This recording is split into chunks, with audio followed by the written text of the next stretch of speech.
As a feminine leadership coach, what is the struggle that you see so many women go through? Yeah.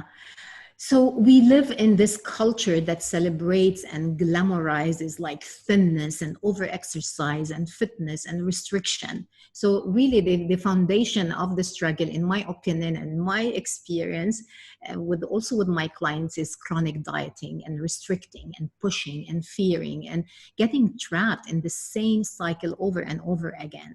It's like the fear-induced behaviors, like we live in a fear, which leads to this vicious cycle of overeating, of binging, and other eating disorders as well. So really binging and emotional eating and overeating are reactions to restrictions, reactions to diet. So I'm not saying that like looking after your body is not a good thing. But what I've been experiencing is that we all come from this fear mindset. Like our behaviors are induced from fear mindset, and it doesn't and often won't improve the way we eat. It actually would lead us to change. It would lead us to gain more weight, and so coming from this like fear-based mindset is not sustainable.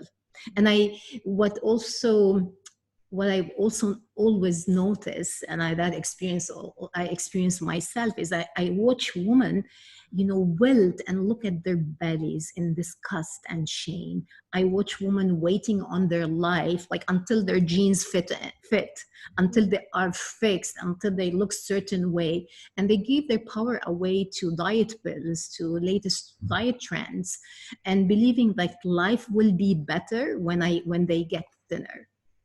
So it's like it's constant punishing ourselves.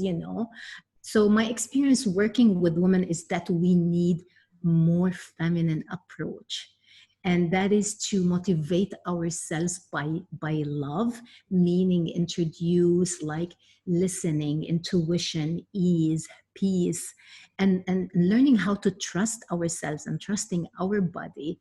And that is simply by feeding the self-care or good feeling mindset, which results in attainable like sustainable natural weight loss, in confident, in standing in our own shoes.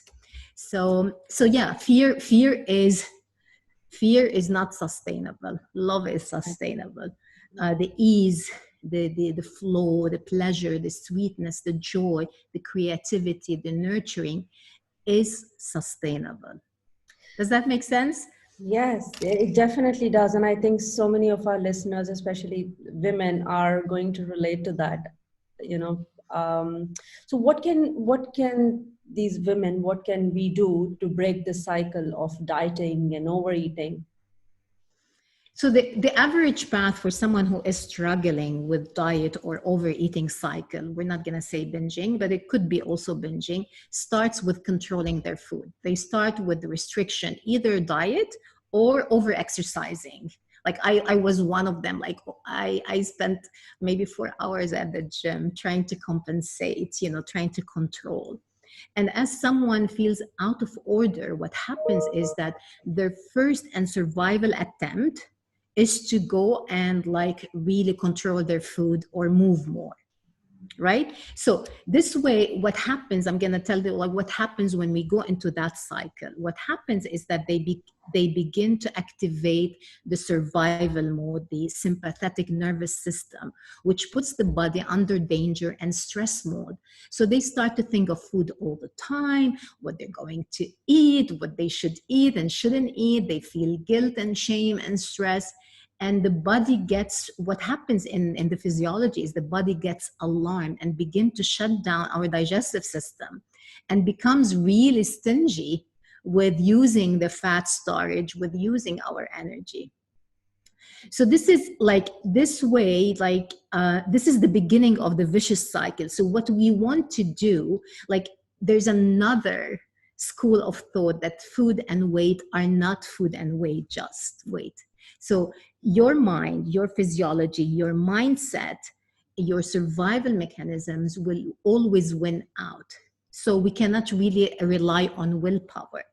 So how do we stop the diet and over eating cycle? It is to learn how to shift from survival mode, the survival autopilot mode, which is shift the nervous system from sympathetic nervous system to parasympathetic nervous system, which is they call it the rest and digest, or the feeling good mindset.